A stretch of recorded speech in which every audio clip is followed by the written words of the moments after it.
प्यारे दोस्तों नमस्ते। आइए हम सुनते हैं भोलेनाथ जी की रोचक कहानी। इस कहानी को सावन मास में प्रतिदिन सुनते हैं, उसकी हर मनोकामना पूरी होती है। तो कहानी को पूरा जरूर सुनना। आइए कहानी की शुरुआत करते हैं। शिवपुरी गांव में सागर और उसकी पत्नी सुनीता उसके साथ रहती थी। वो दोनों रोज प्रतिदिन सुबह उठकर स्नान कर कर भोलेनाथ जी के मंदिर जाकर उनकी पूजा पाठ किया करते थे। एक दिन मंदिर से लौटने के कुछ देर बाद ही सागर बोलता है, अरे बाप रे, आज तो बहुत देर हो गई। कड़ूस मालिक हमको नहीं छोड़ेगा। सुनीता, ओ सुनीता, जल्दी से हमारा खाना बांध दो। सुनीता बोलती है, हाँ आ गई, बस आ गई। जरा भी सब्र नहीं है आप में। ये लो आपका खाना। चलो मैं भी तुम्हारे साथ चलती हूँ, मुझे रास्ते में आंगनबाड़ी छोड़ देना। सुनीता और सागर दोनों साइकिल पर बैठकर अपने काम पर चले जाते हैं। सागर एक ढाबे पर खाना बनाने का काम करता था, जबकि सुनीता आंगनबाड़ी में साफ सफाई का काम किया करती थी, जहां उसे मुश्किल से महीने के 4,000 रुपये मिला करते थे। इस तरह दोनों मिलकर अपनी जिंदगी के दिन बिता रहे थे। और उधर कैलाश पर्वत पर बैठे बैठे भोलेनाथ जी का अचानक सिर दर्द करने लगा, जिससे भोलेनाथ अपना सिर पकड़कर बैठ गए। उतने में माता पार्वती बोली, क्या हुआ स्वामी जी, आपने अपना सिर क्यों पकड़ रखा है? शिव जी बोले, पता नहीं पार्वती, सिर दर्द हो रहा है और शरीर भी गर्म हो रहा है, बुखार जैसा लग रहा है। ये बात सुनकर माता पार्वती बोली, आइए मैं आपका सिर दबा देती हूँ। फिर मैया पार्वती अपने हाथों से भोलेनाथ जी का सिर दबाने लगी, जिनसे भोलेनाथ को काफी आराम मिला। भोलेनाथ जी बोले, सचमुच में पार्वती, तुम्हारे हाथों में तो जादू है, जादू। अब काफी आराम मिल रहा है। और इधर कुछ देर बाद सागर ढाबे पर पहुंच जाता है। ढाबे का मालिक बोला, क्यों सागर, आज इतना देर कहाँ हो गया? आज पूरा 5 मिनट लेट हैं। अगर रोज ऐसा ही चलता रहा ना, तो मैं तेरी तनख्वाह में से पैसे काट लूंगा, समझा ना? उतने में सागर बोला, नहीं नहीं मालिक, माफ कर दीजिए, आगे से कभी ऐसा नहीं होगा। सागर अंदर चला जाता है और जल्दी से खाना बनाने की तैयारी करने लग जाता है। सागर बहुत ही अच्छा खाना बना लेता था, जिनसे उसके ढाबे पर लोगों की भीड़ लगना शुरू हो जाती थी। उतने में कस्टमर बोले, अरे सागर भाई, मेरे लिए 1 प्लेट कड़ी चावल लगाना। उतने में दूसरा कस्टमर बोला, अरे सागर भाई, मेरे लिए दाल बाटी लगाना। जरा ये सागर के हाथों का कमाल ही था, जो इतनी बड़ी लाइन लग जाती थी, जो स्वाद लोगों को बड़े से बड़े होटल में भी नहीं मिलता था। लेकिन इसके बावजूद भी मालिक को गरीब सागर की कोई चिंता नहीं थी। मालिक बोलता है, हे सागर, आज क्या हुआ तुम्हें? आज इतना समय ये क्यों लग रहा है? बाहर लोगों के खड़े होने तक की जगह नहीं है। उतने में सागर बोला, जी मालिक, बस हो गया, जरा सा ये सिल्ली टूटी हुई है, इस वजह से सारी आंच बाहर आ रही है। उतने में मालिक बोला, हाँ तो तू मुझे बेवकूफ ना बना। ये सुबह तू जो 5 मिनट लेट से आया है ना, ये उसी का नतीजा है, जो अब तुझे वक्त लग रहा है। चिल्ली में कोई दिक्कत नहीं है। ये कहकर मालिक बाहर चला गया। मालिक हमेशा सागर से ऐसे ही बात करता था। काफी देर हो गई जब सागर ऑर्डर लेकर बाहर नहीं आया तो गुस्से में मालिक एक बार अंदर रसोई में गया, लेकिन वहां का नज़ारा देखकर तो मालिक के होश ही उड़ गए। सागर अंदर रसोई में जमीन पर गिरा हुआ था और वो सिल्ली टूटकर सागर पर गिरी हुई थी। मालिक अपने साथियों के साथ उसे अस्पताल लेकर पहुंचा, जहां डॉक्टर ने उसके ऑपरेशन का खर्चा 5 लाख रुपए बताया। 5 लाख का नाम सुनकर मालिक उसे वहीं छोड़ आया। सुनीता को जब ऐसे ही पता चला तो वो दौड़ी दौड़ी अस्पताल पहुंची। हॉस्पिटल पहुंचने के बाद वो बहुत रोई। उसके पास कोई चारा नहीं था और कोई सुनीता की मदद नहीं कर रहा था। वो थक हार कर शिव जी के मंदिर पहुंची। वो रोती रोती बोली, हे शिव शंकर, मैंने और मेरे पति ने आपकी हमेशा सेवा की है। आपने हमको जैसा रखा हम उसी हाल में खुश रहे, पर आज मेरे पति के ऊपर ऐसा भारी संकट आ गया है जिसे आप ही दूर कर सकते हो भगवान। मेरे पति की जान बचा लो भगवान। मैं आपसे विनती करती हूँ, मेरे स्वास्थ्य की रक्षा करो प्रभु।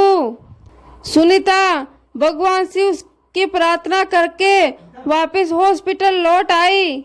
रिसेप्शन पर उसे बार बार पैसा जमा कराने के लिए कहा जा रहा था ताकि सागर का ऑपरेशन जल्दी से जल्दी हो सके। तभी एक सेठ सेठानी हॉस्पिटल में आते हैं। डॉक्टर साहब कहाँ हैं? मेरे पति की तबीयत खराब है, उनको ठंड और बुखार लग रही है। उतने में हॉस्पिटल की सिस्टर बोली, आप इनको वहां लेटा दीजिए, मैं अभी डॉक्टर को बुलाती हूँ। सेठानी बोली, ठीक है, आप जल्दी से डॉक्टर को बुला लाओ। सेठ को देखकर डॉक्टर बोला, सब कुछ ठीक है, आपकी तो कोई प्रॉब्लम नहीं है। लगता है आपको कोई चिंता या फिर परेशानी है जिसके कारण आपको तबीयत महसूस खराब हो रही है, वरना आपकी तो सारी रिपोर्ट नॉर्मल है। सेठानी बोली, कितनी बार कहा है कि चिंता कम करो, लेकिन इनकी आदत तो चिंता करने की ही है। सेठानी डॉक्टर से बोलती हैं, आपको क्या ही बताऊं, ये तो पूरे संसार की चिंता अपने सिर पर लिए रहते हैं। डॉक्टर बोला, अच्छा, चिंता के साथ साथ अपनी सेहत का भी ख्याल रखना चाहिए सेठ जी। मैं आपको कुछ ताकत की दवाइयाँ लिखकर दे देता हूँ, आप इन्हें समय समय पर ले लेना, आपको कमजोरी महसूस नहीं होगी। सेठ जी बोला, अच्छा, धन्यवाद डॉक्टर साहब। उतने में सिस्टर आई और डॉक्टर से बोली, डॉक्टर साहब, जो पेशेंट अपने हॉस्पिटल में भर्ती हो रखा था, उसकी पत्नी पैसों का इंतजाम नहीं कर पाई। ये बात सुनकर डॉक्टर साहब बोला, पैसों का इंतजाम तो करना ही होगा, ये बहुत बड़ा ऑपरेशन है जिसमें बहुत खर्चा आएगा। ये बात उनको समझनी होगी, पहले ही बहुत लेट हो गया है, हम अब उसके पति के ऑपरेशन में लेट नहीं कर सकते। तभी सुनीता रोते हुए आ जाती है, डॉक्टर साहब, कोई भी मेरी मदद नहीं कर रहा, मुझे कुछ समझ में नहीं आ रहा, मैं कहाँ से इतने पैसे लाऊं? मेरे पति को बचा लीजिए डॉक्टर साहब। हे शिव शंकर, मेरे पति की मदद करो, मेरे पति को बचा लो। ये बातें सेठ सेठानी सुन लेते हैं।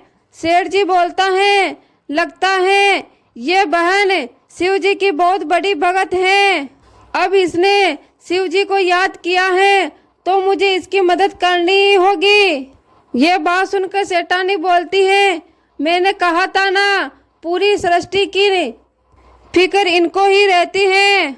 सेठ जी बोलते हैं, भाग्यवान, मेरे बैग में जो रुपए रखे हुए हैं इस बहन को दे दो, इसके काम आ जाएंगे, इसे पैसों की बहुत ही ज़रूरत है और मेरी तबीयत तो अब बिल्कुल ठीक है।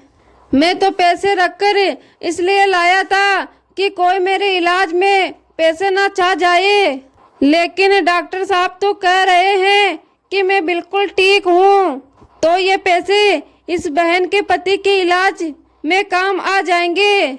सेठानी बोलती हैं, कितने पैसे देने हैं? सुनीता बोली, 5 लाख रुपए। उतने में सेठ जी बोले, 5 लाख रुपए ही तो हम रख कर लाए थे ना भाग्यवान। सेठानी बोली, हाँ हम इतने ही रख कर लाए थे, मैं इनको सारे रुपये ही दे देती हूँ। ये लो बहन। जैसे ही सेठ सेठानी सुनीता के हाथ में पैसे देते हैं, वो फूट फूट कर रोने लगती हैं और साथ में सेठ सेठानी को धन्यवाद भी देती हैं। आपका बहुत बहुत शुक्रिया, आज मेरी संकट की घड़ी में आप मेरे लिए शिव पार्वती बनकर आए हो। मैं आपका ये एहसान जीवन भर नहीं चुका सकती, मैं आपको ये पैसे कैसे लौटाऊंगी। उतने में सेठ जी बोला, अरे नहीं नहीं बहन, अब ये पैसे तुम्हारे हैं। जब तुम्हारे पति ठीक हो जाए तो तुम इस पते पर मिठाई खिलाने आ जाना, हमें उसी में बहुत खुशी होगी। चलो सेठानी, हम चलते हैं। सेठ सेठानी सुनीता को अपने घर का पता देकर चले जाते हैं और उधर सागर का इलाज शुरू होता है और वो ऑपरेशन सफल रहता है। कुछ दिन बाद ही सागर की तबीयत बिल्कुल ठीक हो जाती है और वो घर आ जाता है। सुनीता बोलती हैं, उस दिन मैं तुम्हारे ऑपरेशन के चक्कर में वो पता इस बटुए में ही रख दिया था, इसमें सेठ जी के घर का पता लिखा है। सागर बोलता है, लो हमें दो उस सेठ जी का पता, सचमुच में हम उनसे मिलने चलते हैं, उन्होंने हमारे दुख में कितनी बड़ी मदद की है, कोई इतनी बड़ी मदद नहीं करता। सुनीता पते को पढ़कर बोलती है, अरे इसमें शिव मंदिर लिखा है जहाँ हम रोज पूजा करने जाते हैं, इसमें तो और कुछ लिखा ही नहीं है, ऐसे कैसे हो सकता है जी। ये बात सुनकर सागर बोलता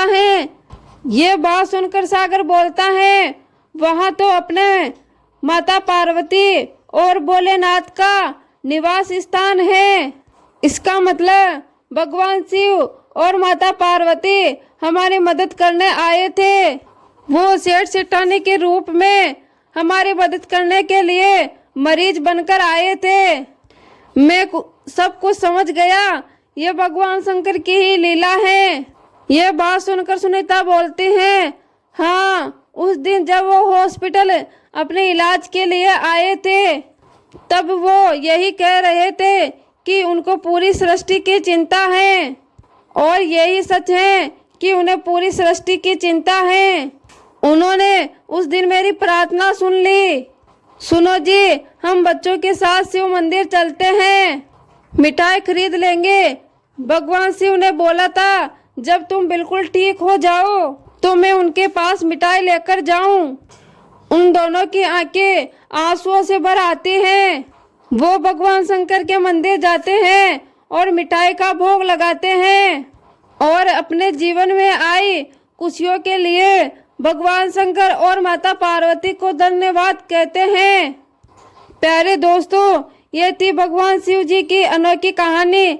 उम्मीद करती हूँ आपको कहानी पसंद आई होगी। पसंद आई हो तो कमेंट बॉक्स में हर हर महादेव जरूर लिखें। धन्यवाद।